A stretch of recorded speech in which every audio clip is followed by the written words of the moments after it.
Hello and welcome back to the Book Marketing Tips and Author Success Podcast. This is Penny Sansevieri and Amy Cornell, and I want to first off give a shout out. Thank you for we've gotten some great reviews lately on the podcast and folks who have written us directly. Thank you so much for that. It always makes our day.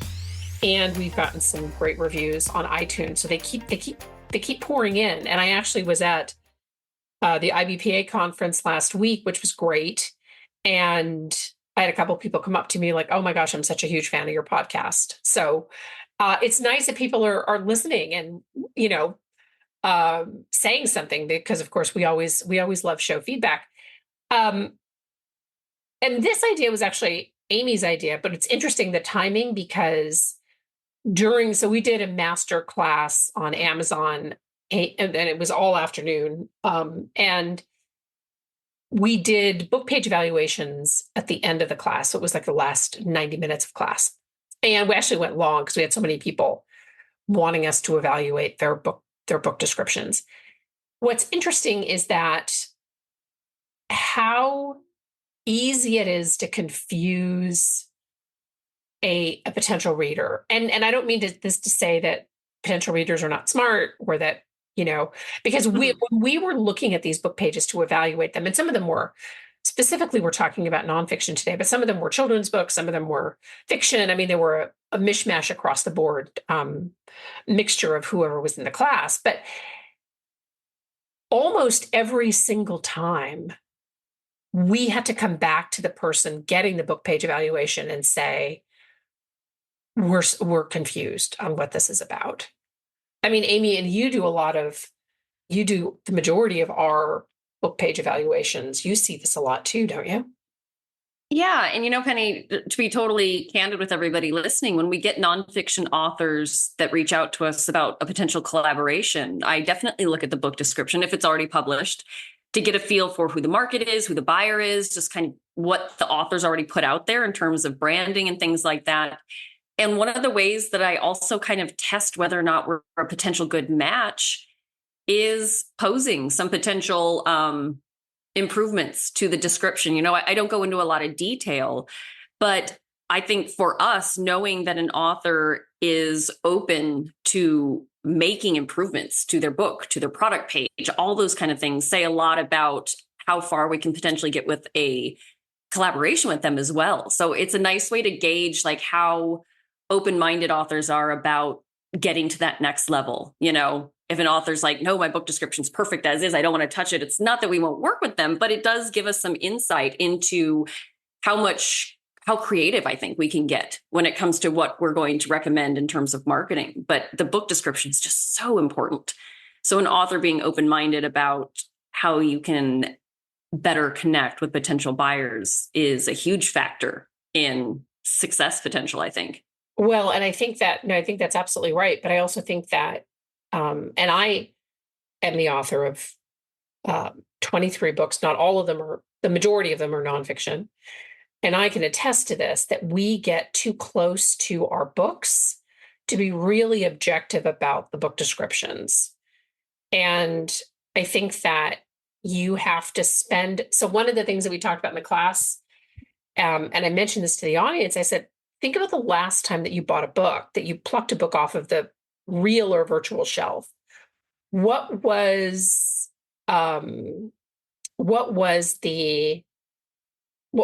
motivated you to grab that book? Now, you may say it was the author, you knew the author. The number one, Written Word Media did a study and found that the number one reason that people buy a book is from the book description. Now, I would argue, obviously, that the book description is great and the cover is terrible. Then I think the cover will probably discourage people from buying the book. But the book description, I mean, you have to really dig into what the reader's needs are, what the buyer's needs are, and what problem that they're looking to solve. Right? Right. 100%. And I think, what we see a lot is, as you said, it's easy to get too close to your own work when it comes to writing your description because everything makes sense in your head. Like you understand your motivation for writing it. You have the expertise, like everything works when it's inside your brain, and communicating that to someone who is getting introduced to you or your work for the first time is definitely an art form, and I think a lot of times, authors get stuck in writing it from their perspective instead of putting themselves in the potential buyer slash reader's shoes and writing a description that is really written for them versus only shining the light on yourself as the author. Yeah, exactly. And I think that you, you know, there's a couple of things. First off, is that I think that you have to know your market, and you have to be really, really willing to do the due diligence, um, to look at do some research on other book descriptions that are similar to your that are for books that are similar to yours, and take a look and see how they address the material, right?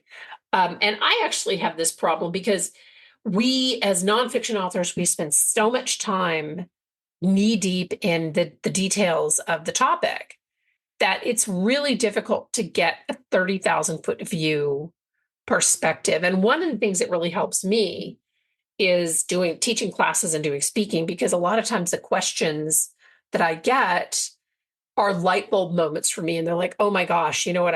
This is something that, like, a question that you get repeatedly. And even if you're not doing teaching and you're not on the road speaking, if you are, if you were in some kind of practice or something that gave you that foundation to write this book, there are probably a few things that come up over and over again that your book solves. And these are basic needs that your reader has and should absolutely be incorporated in your book description. So the first thing that you want to do is you want to go to your audience or go to your reader and see what they're challenged about. The other piece of it, though, too, is going to be the reviews. So any competitors' books, that go through their reviews and see what people are talking about, see where their aha moments, their light bulb moments were. And maybe that will inspire you to say, oh my gosh, this is something that I mentioned in my book, and I should definitely make sure to call it out in the book description. Right. And to play off that, Penny, the market research, I think it's so smart because I think and we deal with this with clients a lot, where when we talk about it with them, I think it really resonates with them. They get it, but it's not something that I think a lot of authors think about when they start down the path of writing their description. But when you write nonfiction, your potential buyers typically own a lot of books in your topic. Yep. These are not, for the most part, you're not marketing your book to newbies that have never, you know what I mean, dived into your topic, or if it's self-help, wellness, finance, whatever it is that you specialize in. The bar is pretty high for a lot of your potential buyers because they've read books on this. They're reading things online. They're following social media accounts, and some of them, depending on what your expertise is in, they might even be a little bit jaded by this point, So you really have to remember to go above and beyond to be very clear about what you're offering them, what you can fix, what sets you apart. And again, I think sometimes that gets lost when authors focus too much on themselves and why they wrote the book, and not so much on shining a light on solving, highlighting the problems they can solve, or the answers that they can provide, or the guidance that's included in their book and things like that. Well, and this is part of the issue around when authors come to us and they say, so I wrote a book, let's say so somebody wrote a book on starting your own business, right? And they'll say, so I'll ask them, I'll say, who's your reader? Well, anybody who wants to start a business. I said, well, are you sure about that? Because this is where a specificity of who your reader is. So are you talking about an online business? Is this somebody who wants to put their crafts up on Etsy?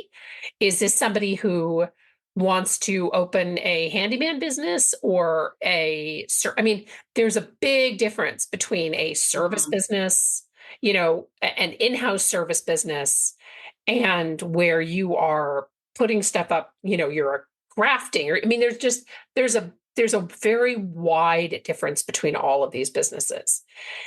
And I think that the more specific that you can get about who your reader is, the better that you can drill down into what, creating a book description that's going to be enticing and pull them into the book, because they're going to read this book description and be like, oh my gosh, this book sounds like something. This is me. This sounds like that whole "this is me" moment when you see a book on Amazon and you're like, or in the bookstore, you're like, oh my gosh, I have to get this. But that's the thing. That's a thing, right? Right. Yes, absolutely. We brought this up doing other shows before about the dangers of going too broad. You know what I mean? You think, oh, I'm going to get more sales by making this appealing to everyone, when in reality, that doesn't translate. It just seems too general. And again, people that are looking for books like yours, if you're writing in a nonfiction specialty area, they've probably already read other books that didn't work for them for one reason or another. So they're past that. They're past the general broad concepts. You know what I mean? They really want, like you said, Penny, they want to find a book that speaks to them and what they're dealing with. Yep. And you're not going to do that by doing really broad, vague, generalized, ideas about what you've written about. Yeah, exactly. So I think that, and I know you put a list together as we were sort of prepping for this podcast, elements of a good nonfiction book description, which I think we should just take a moment and take these one at a time and kind of break them down. I'll start with number one, a strong opening sentence. And I would add to that you may want to lead off with a standout review. So a standout review and a strong opening sentence. And what's amazing to me is when we were doing these book evaluations last week at IBPA, how many authors of fiction or nonfiction books buried the lead, right? You have so little time to get their attention. I really want to know right up front, what's in it for me. And was interesting is that there was this one book, and I can't think of the title now, but I remember the opening sentence: "Today might be a good day to die." And obviously it was fiction, but that's not. Right. Yeah. But that's something that really pulled me in to reading the rest of it, because I was like, oh, I was so intrigued. And of course, then it was a good cover and things like that. Strong opening sentence, don't bury the lead, lead with the standout review. Cannot emphasize that enough. Yeah, absolutely. And then this is another one that I think it's a little more subtle, and you kind of have to read the whole description to figure out exactly to finesse this. But you also want to not the opening sentence, but those opening, that opening paragraphs. Too often authors make that about them and start going into their background, their motivation for writing it. And honestly, that's not exciting. You're not speaking to them. There is a time and place to ensure they understand that you have the chops for this. Absolutely. We're not leaving that off the table completely. But you can't expect them to want to read through 2 or 3 paragraphs about you and still think that the book is for them. Yeah. There's a time and a place to bring your expertise and really drive that home. And there's a lot of different places you can actually put that on your page. But at the beginning of your description is not the spot. Yep. Like you really need, like you said, Penny, you need to get their attention right away with a strong opening sentence and a strong, review snippet if you have it. And then really get into why this book was written for their needs, to answer their questions, to give them the guidance they're looking for. Don't immediately jump into, these are all the wonderful things about me that are going to, you know what I mean? That's, believe it or not, that's not what is going to keep them on your page longer. Well, not at that moment. Well, and what's interesting is over the weekend, I almost sent you a link to this book. It was a true crime book. And I saw the title. I'm like, oh my gosh, this is going to be great. But then the author led off with how they became interested in the case and blah, blah, the case and all about me in the case. And I was so bored that I just, that makes sense. Right. Mm-hmm. Because, but here's an example, right? So this is a true crime book. This author was really, and I appreciate the fact, and I don't mean to dismiss the fact that they were interested and they did a lot of research, because I could never write as much as you and I both listen to true crime. I mean, Amy might be able to listen, maybe be able to write true crime, but I would not be able to do that. But so I'm sure there's a lot of research that goes into it. I fully appreciate that. Put that at the end of your description, right? Mm-hmm. because again, as a true crime reader, right, I care about the story, but what I really care about is especially if it's a story that I've heard multiple times, I want to know what different angle that you are bringing to this or what you've discovered. Which is You know, applicable to a lot of nonfiction, like we've talked about. How which are is you doing something different? Yeah. yeah, which is applicable. And I read a lot, and Amy knows this, and she's probably I can't see her, but I know she's rolling her eyes. I read a lot of I read a lot of goal setting books. Like I love goal setting books. Like, oh my gosh, that's like my jam. But if I read if I look at a book description and the goal setting book is like, we're going to teach you how to set goals. Well, okay. So obviously, if I like to read in this, I like to read in this genre, like I get that. I know how to set goals, right? So that would be great for a beginner, but somebody who, hoards, can I use the word hoards? Yeah. Who hoards these books on their Very Kindle, self-aware. right? Like a crazy person. That's not going to entice me to read the book. So I think, for a beginner, I think that would have been great. I passed it. I just passed it by. Mm. You know what I Yeah. mean? The other piece that I really like that I don't think enough people use is bullet points, right? So bullet point, and Amazon now lets you use emoticons, which I used on my the Amazon author formula book, which is kind of cute, little rocket and stuff like that. So you can use bullets to highlight information, because the other thing to remember is that we don't read, and I don't care if it's Amazon or your website or whatever, we don't read, we scan. So Right. you don't want to create this glob of text, because honestly, for me, I just glaze, or I'm like, my eyes glaze over. I'm like, oh, whatever. But if you bullet point stuff and maybe even bold stuff, um, to me, that's phenomenal. Like that to me, Right. that highlights allows me to scan and poof, you made a sale. I agree, Penny. I think that is, I mean, it's unfortunate. It's not like we don't wish it could be different, but I do think a lot of authors don't, not that they don't want to admit, but it's a sad reality that you cannot bank on people that land on your book page that they are going to give you the benefit of reading your book description in its entirety before they decide to buy or move on. That's just not how people shop. We're all Right. busy. Amazon is a busy place. All retail sites are busy. There's a lot getting thrown at us all the time. And so you really want to make the experience efficient for them, and bullets are an absolutely perfect way to do that, because if you put the best of the best of what you have to offer in your bullets, that might be the only part that they scan and see. And that might be exactly what convinces them to sit on your page a little bit longer and finish reading your description or reading it in full.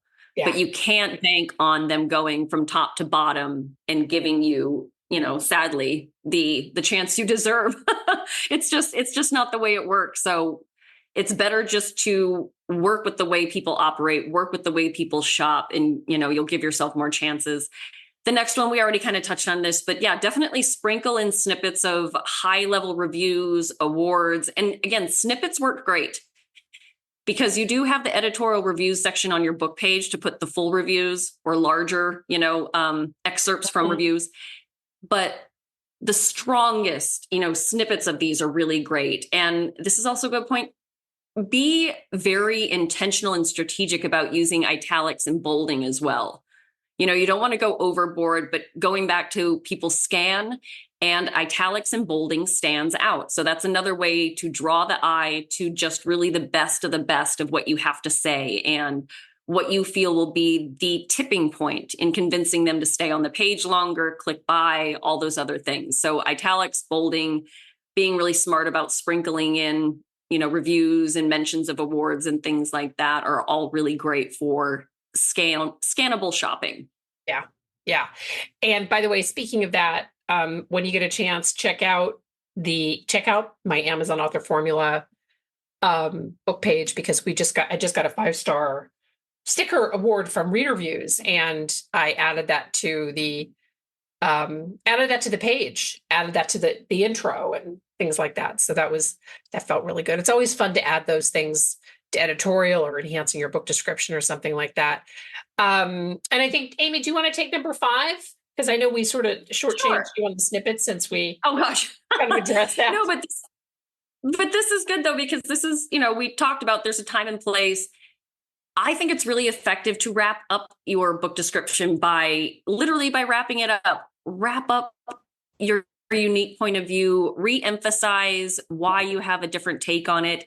This is also where you can give them a really punchy, idea of your background, what you specialize in.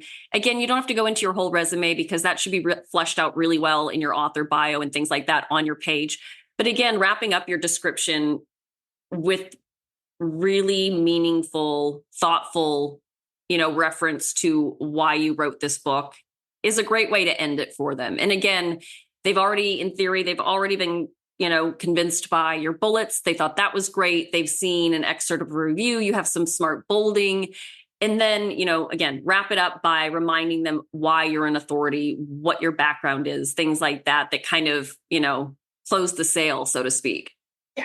Yeah, I absolutely agree with that. And I think the final point before we wrap up the show is, and we talked about this in the class too, is read your book description out loud.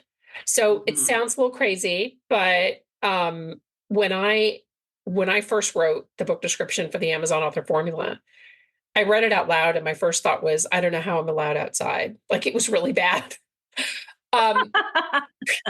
Read your book description out loud. I cannot emphasize enough how much that matters. And then I think if you're really struggling, your book description is worth the investment. And this is not me saying contact us to evaluate your book description, but contact us to evaluate your book description. Absolutely. Yes, we are. We are saying that. You won't regret it. It is absolutely, it's worth the investment. In fact, what's funny is I'm writing an article on how to self-publish a book, and I find that I have very strong opinions about all of this stuff and the investment that it takes to really get a book out there and to get it, to spend the amount of time. And so often authors, unfortunately, spend their money in the wrong places. And I think it's to be understood. The industry is a little confusing. Like, you get into this, this speedway of self-publishing, and all of a sudden all these options are thrown at you. But spend the time to make sure that your Amazon retail page is as tight as it possibly can be, with a great cover and a terrific book description, and you will never regret that. Thank you so much for tuning in. This is Penny Sansevieri and Amy Cornell, and it's been our pleasure. We will see you next time. And as ever, we welcome ideas wherever you, we welcome ideas whenever you have them, and reviews wherever you listen to the show. Thanks. Bye-bye.